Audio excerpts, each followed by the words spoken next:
रात के 11 बज चुके थे। बारिश की बूंदें महिंद्रा बोलेरो की विंडशील्ड पर तेजी से गिर रही थीं और वाइपर भी उन्हें साफ करने में संघर्ष कर रहे थे। अनुराग ने स्टीयरिंग व्हील को कसकर पकड़ रखा था। उसकी आंखें सामने की सड़क पर टिकी हुई थीं, जो जंगल के घने अंधेरे में गुम होती जा रही थी। उसके बगल में प्रिया बैठी थी, हाथ में अपना टैबलेट लिए हुए, जिसमें ब्लैकवुड मैनर की पुरानी फाइलें खुली थीं। पीछे की सीट पर विक्रम, नेहा और राहुल थे। विक्रम ने अपना कैमरा बैग चेक कर रहा था, नेहा ईएमएफ मीटर को बैटरी टेस्ट कर रही थी और राहुल ने अपनी सीट पर पीछे टेक लगाकर होली वाटर की बोतल को हाथ में घुमा रहा था। अनुराग, तुम्हें यकीन है कि हम सही जगह पर जा रहे हैं? प्रिया ने धीरे से पूछा। उसकी आवाज में हल्की असमंजस थी। यह रिसर्च सिर्फ पैरानॉर्मल एक्टिविटी की नहीं है। लोकल इतिहासकार ने बताया था कि 1903 की उस आग के बाद से यह घर कभी खाली नहीं रहा, लेकिन हर बार जो लोग अंदर जाते हैं वे कुछ न कुछ बदल कर लौटते हैं या फिर बिल्कुल नहीं लौटते। अनुराग ने सिर हिलाया, बिना नजर हटाए। मुझे पता है, इसी वजह से हम जा रहे हैं। हमारी टीम ने पहले कई जगहों पर काम किया है, दिल्ली के पुराने बंगले, राजस्थान के किले, लेकिन यह वाला केस अलग है। सरदार जगन्नाथ सिंह का मैनर। जमींदार था, तांत्रिक रीतियों में गहरा विश्वास रखता था। उसकी पत्नी माया और बेटी सीता के साथ रहता था। आग लगने से पहले लोकल लोगों ने घर से चीखें सुनी थीं, जैसे कोई बलि चढ़ाई जा रही हो। आग बुझने के बाद लाशें मिलीं, लेकिन वे जलकर नहीं, बल्कि किसी ने उन्हें नोच नोच कर मारा था। पुलिस ने दुर्घटना कहा, पर गांव वाले आज भी कहते हैं कि जगन्नाथ ने किसी पुरानी किताब से एक द्वार खोला था, एक पोर्टल, जो इस दुनिया और किसी अनजान जगह के बीच था। विक्रम ने पीछे से मुड़कर कहा, मैंने ऑनलाइन पुराने अखबार के स्कैन देखे हैं। 1980 में एक रिसर्च टीम गई थी। वे 3 दिन रहे, फिर बाहर निकले, लेकिन उनमें से 2 ने कभी कुछ याद नहीं किया। तीसरा आदमी पागल हो गया था। वह बार बार कहता था कि अंदर दीवारें सांस ले रही थीं और समय रुक गया था। नेहा ने अपना थर्मल कैमरा बैग से निकालते हुए बोला, हम तैयार हैं। EMF meter, full spectrum camera, digital voice recorder, spirit box, infrared torch, salt, holy water और राहुल का क्रॉस। अगर कुछ है तो हम डॉक्यूमेंट करेंगे, लेकिन कोई रिस्क नहीं लेंगे। रात भर ऑब्जर्वेशन, सुबह 6 बजे निकलेंगे। राहुल ने हंसने की कोशिश की, लेकिन उसकी हंसी में तनाव था। हां, और अगर कोई भूत मिले तो मैं पहले उससे पूछूंगा कि उसका वाईफाई पासवर्ड क्या है। मजाक छोड़ो, मैंने सुना है कि यह जगह अब भी लोकल लोगों के लिए ऑफ लिमिट्स है। हमने गांव के बुजुर्ग से पूछा था, उन्होंने कहा कि जो अंदर जाता है वह कभी पूरा नहीं लौटता, कुछ हिस्सा वहीं छूट जाता है। गाड़ी एक पुरानी जंग लगी लोहे की गेट के सामने रुकी। गेट पर तख्ती लटक रही थी, जिसमें फीका सा लिखा था, ब्लैकवुड मैनर, निजी संपत्ति, प्रवेश वर्जित। बारिश अब और तेज हो गई थी। अनुराग ने गाड़ी से उतरते हुए कहा, चलो उपकरण चेक कर लो, फ्लैशलाइट्स ऑन, कोई भी अकेला नहीं जाएगा, हम टीम हैं। वे अंदर घुसे। घर विशाल था, लेकिन समय ने उसे खा लिया था। मुख्य हॉल में छत से पानी टपक रहा था। फर्श पर पुरानी लकड़ी के बोर्ड चरमरा रहे थे। हवा में सड़ांत के साथ एक अजीब मीठी गंध थी, जैसे सड़े फूल मिले हों। प्रिया ने ईएमएफ मीटर ऑन किया। सुई तुरंत हिलने लगी, तेजी से ऊपर नीचे। यहां एनर्जी ऑफ द चार्ट्स है। तापमान 14 डिग्री गिर गया है, ये नॉर्मल नहीं। विक्रम ने अपना कैमरा सेट किया और धीरे से बोला, रात 11 वेतु, Blackwood manor, team alpha entry, मुख्य हॉल, ईएमएफ हाई, कोई रिस्पॉन्स? अचानक ऊपरी मंजिल से एक हल्की फुसफुसाहट आई, जैसे कोई बच्ची धीरे से गा रही हो। नेहा ने थर्मल कैमरा उठाया। स्क्रीन पर एक छोटा लाल सा आकार सीढ़ियों पर ऊपर की ओर सरक रहा था, लेकिन जब अनुराग ने फ्लैशलाइट घुमाई, वहां कुछ नहीं था, सिर्फ खाली सीढ़ियां और अंधेरा। सीता, अगर तुम हो तो हमें कोई साइन दो, प्रिया ने स्पिरिट बॉक्स ऑन करते हुए कहा। बॉक्स में सफेद नॉइज आने लगा, फिर उसमें से एक फुसफुसाहट निकली, पापा। द्वार खुला है। राहुल ने क्रॉस निकाला और उसे कसकर पकड़ लिया। यह सिर्फ इको नहीं है, यह इंटेलिजेंट लग रहा है। वे सीढ़ियां चढ़ने लगे। हर कदम पर लकड़ी जोर से चरमरा रही थी, जैसे घर खुद उन्हें चेतावनी दे रहा हो। दूसरे फ्लोर पर गलियारा लंबा और संकरा था, दोनों तरफ बंद दरवाजे।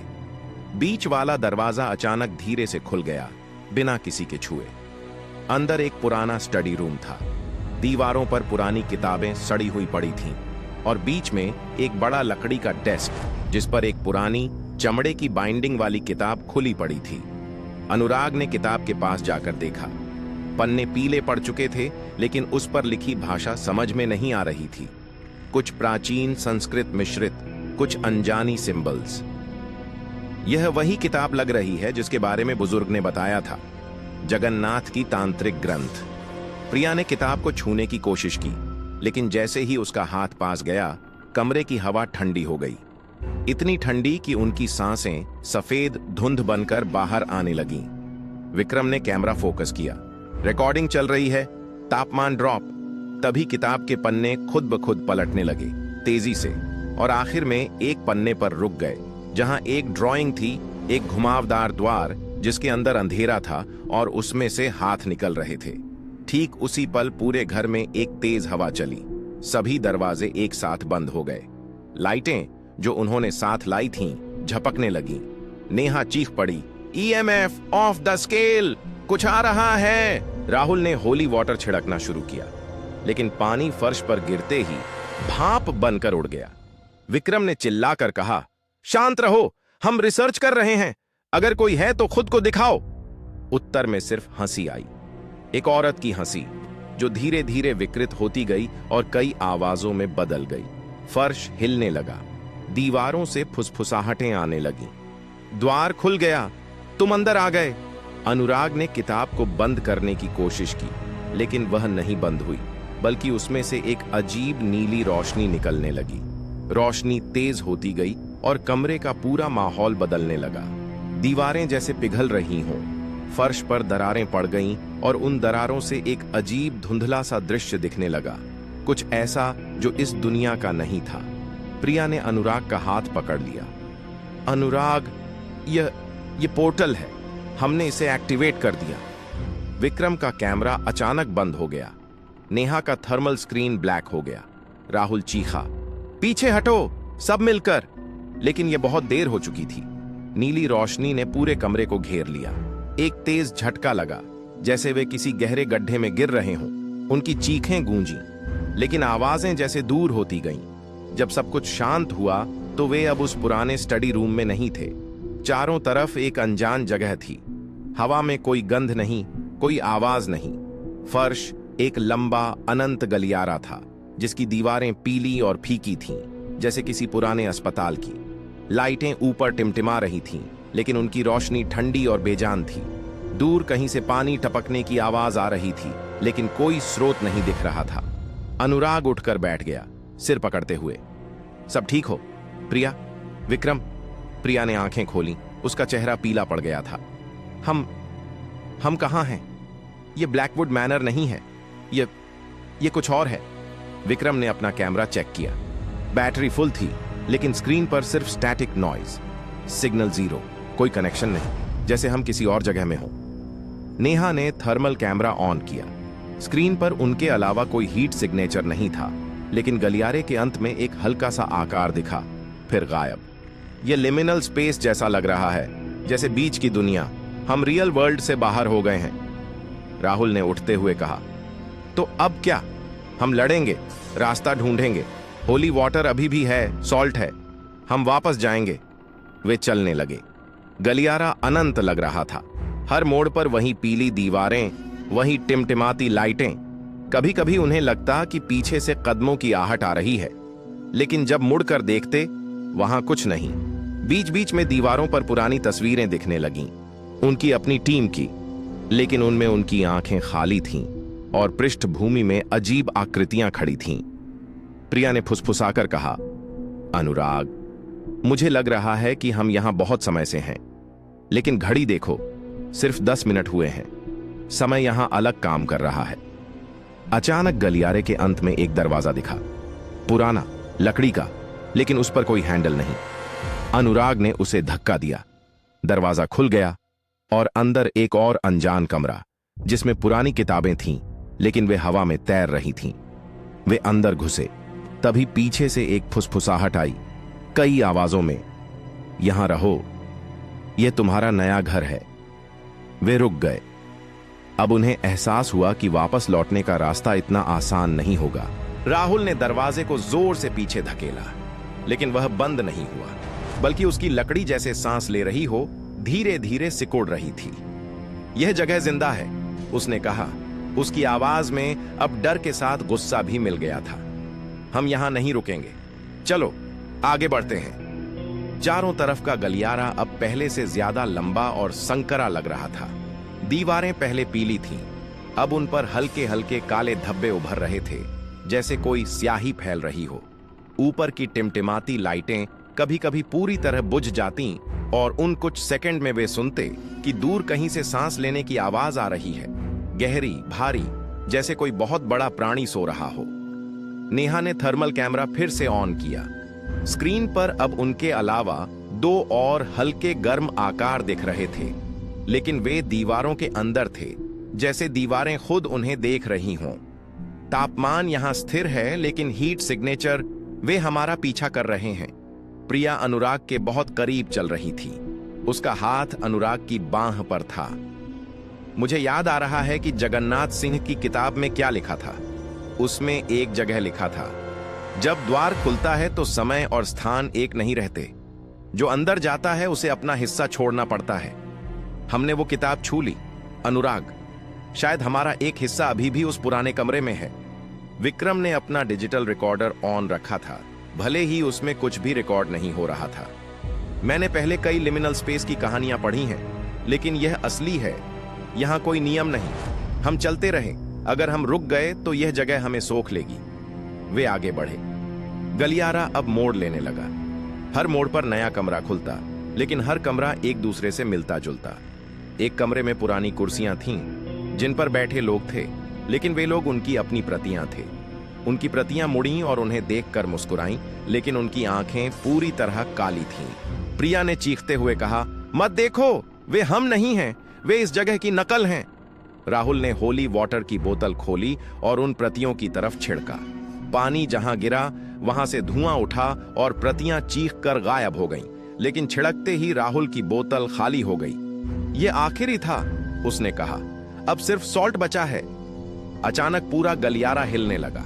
दीवारें जैसे सांस ले रही हों, फैल रही हों और सिकुड़ रही हों।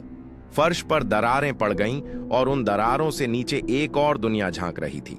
एक ऐसी जगह जहां आसमान लाल था और जमीन पर लाखों आंखें थीं जो ऊपर देख रही थीं।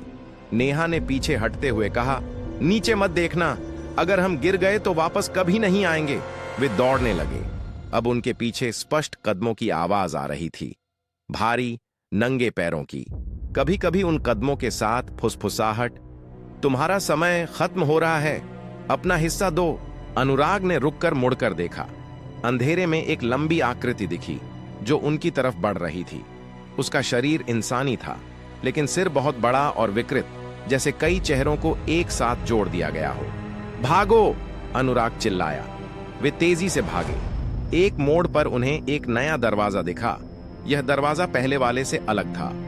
इस पर कोई हैंडल नहीं था, लेकिन बीच में एक छोटा सा प्राचीन प्रतीक उकेरा हुआ था, ठीक वैसा जैसा किताब में था। विक्रम ने कहा, यह वही द्वार का चिन्ह है, शायद यहीं से हम वापस जा सकते हैं। प्रिया ने दरवाजे को छुआ। जैसे ही उसका हाथ लगा, दरवाजा हल्का कांपने लगा। अंदर से एक हल्की नीली रोशनी निकलने लगी, लेकिन रोशनी के साथ एक आवाज भी आई, माया की आवाज, जो अब बहुत करीब लग रही थी। तुम अपना हिस्सा छोड़कर ही जा सकते हो, कोई एक यहां रहेगा। राहुल ने सॉल्ट का आखिरी पैकेट निकाला और दरवाजे के सामने घेरा बनाने लगा। हम कोई एक नहीं छोड़ेंगे, हम पांचों वापस जाएंगे। दरवाजा धीरे धीरे खुलने लगा। अंदर से उनके पुराने स्टडी रूम का दृश्य दिखने लगा। वही किताब, वही डेस्क, लेकिन अब कमरा खाली नहीं था। वहां माया और सीता खड़ी थीं, सड़ी हुई मुस्कान के साथ। नेहा चीखी, वे हमें रोकने आए हैं। अनुराग ने किताब की याद करते हुए कहा, किताब में लिखा था कि द्वार बंद करने के लिए बलिदान चाहिए, लेकिन बलिदान हमारा नहीं, उनकी ताकत का। प्रिया, स्पिरिट बॉक्स दो। प्रिया ने स्पिरिट बॉक्स उसे थमा दिया। अनुराग ने उसे ऑन किया और जोर से बोला, जगन्नाथ सिंह, तुमने इस द्वार को खोला था, अब हम इसे बंद कर रहे हैं। तुम्हारी ताकत हम ले रहे हैं। जैसे ही उसने यह कहा, स्प्रिट बॉक्स से कई चीखें निकली। दरवाजे के अंदर माया और सीता चीख कर पीछे हट गईं। नीली रोशनी तेज हो गई। पूरा गलियारा अब हिल रहा था। दीवारें टूटने लगीं और उनमें से काले हाथ निकलकर उन्हें पकड़ने की कोशिश कर रहे थे। विक्रम ने प्रिया को धक्का दिया। जाओ, पहले तुम। प्रिया ने कदम बढ़ाया, लेकिन एक हाथ ने उसकी टांग पकड़ ली। वह चीखी। राहुल ने तुरंत सॉल्ट फेंका। हाथ झलकर पीछे हट गया। प्रिया दरवाजे के अंदर घुस गई। उसके बाद नेहा, फिर विक्रम, अनुराग और राहुल आखिर में थे। राहुल ने कहा, अनुराग तुम पहले, मैं पीछे से कवर करता हूं। अनुराग ने राहुल की तरफ देखा। नहीं, हम साथ गए थे, साथ लौटेंगे। दोनों ने एक साथ कदम बढ़ाया। जैसे ही वे दरवाजे के अंदर घुसे, पीछे से एक जोरदार चीख आई। माया का हाथ अनुराग की कमर पर आ गया। राहुल ने आखिरी मुट्ठी सॉल्ट उसके चेहरे पर फेंकी। हाथ जल गया और छूट गया। एक तेज झटका लगा। सब कुछ घूम गया। उनकी चीखें एक दूसरे में घुल गईं। जब उनकी आंखें खुलीं तो वे ब्लैकवुड मैनर के उसी स्टडी रूम में थे। सुबह की पहली किरण खिड़की से आ रही थी। किताब अब बंद थी और उसकी चमड़े की बाइंडिंग जल चुकी थी। कमरे में सन्नाटा था, लेकिन अब कोई ठंड नहीं, कोई फुसफुसाहट नहीं। अनुराग धीरे से उठा। उसके हाथ कांप रहे थे। प्रिया उसके बगल में थी, आंखें बंद किए हुए। विक्रम कैमरा पकड़े हुए था, लेकिन उसकी बैटरी अब पूरी तरह डेड थी। नेहा और राहुल भी जमीन पर पड़े थे, सांसें तेज चल रही थीं। राहुल ने पहला शब्द बोला, हम वापस आ गए? प्रिया ने आंखें खोलीं। उसकी आवाज बहुत धीमी थी। हाँ, लेकिन मुझे लग रहा है कि हम सब कुछ नहीं लाए। कुछ हिस्सा वहां छूट गया। अनुराग ने खिड़की से बाहर देखा। गाड़ी अभी भी वहीं खड़ी थी, लेकिन अब घर की दीवारों पर कुछ नया लिखा दिख रहा था। खून से नहीं, बल्कि जैसे दीवार खुद उकेर रही हो। सिर्फ 2 शब्द, अगली बार। वे पांचों चुपचाप उठे। कोई कुछ नहीं बोला। उन्होंने उपकरण इकट्ठा किए और मुख्य दरवाजे की तरफ बढ़े। बाहर निकलते समय अनुराग ने एक बार पीछे मुड़कर देखा।